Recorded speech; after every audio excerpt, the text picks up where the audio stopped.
Të dashur demokrat, të Krujës, Fushkrujës, i nderuar kryetari Berisha, zonja dhe zotrinj, të gjithë ne kemi qenë prej vitesh dëshmitar të një keq qeverisje, neglizhence, dhe kush më mirë se ne, qytetarët e Bashkisë Krujë, nga Kruja, Fushkruja, Nikla, Bubqi, Thumana, Malësia, e dim se çfarë do thotë të jesh i neglizhuar, i lënë në harres prej vitesh. Një zonë pas një lloj investimi. Ndodhemi në Krujë nuk ka as edhe një investim, nuk ka më qytetar, nuk ka më rini.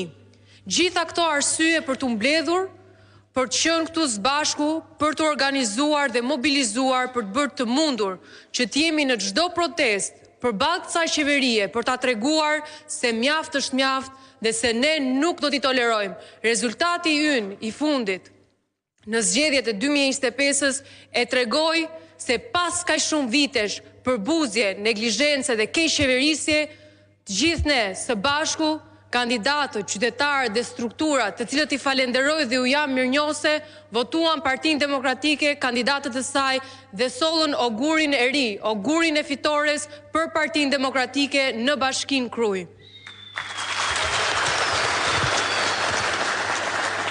Kërkesat tona janë të shumta, por çfarë do thoja unë sot është për qenë të bashkuar, të mobilizuar, që ne së bashku të bëjmë të mundur, të bëjmë edhe kërkesën drejtuar doktor Berishës, që ne të kemi një ndryshim në reformën territoriale për të qenë dy bashki, të marrim autonominë që meritojmë, të kemi mundësi që Kruja dhe Fushkruja të kenë përfaqësim të drejtë për drejtë, sepse ky augur fitoreje do jetë vetëm nisja se çfarë ne mund të bëjmë kur jemi gjithë së bashku dhe punojmë fort.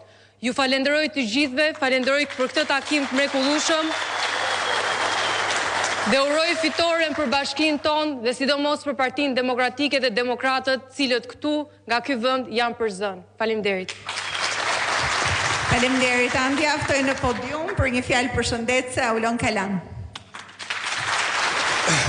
Ju përshëndet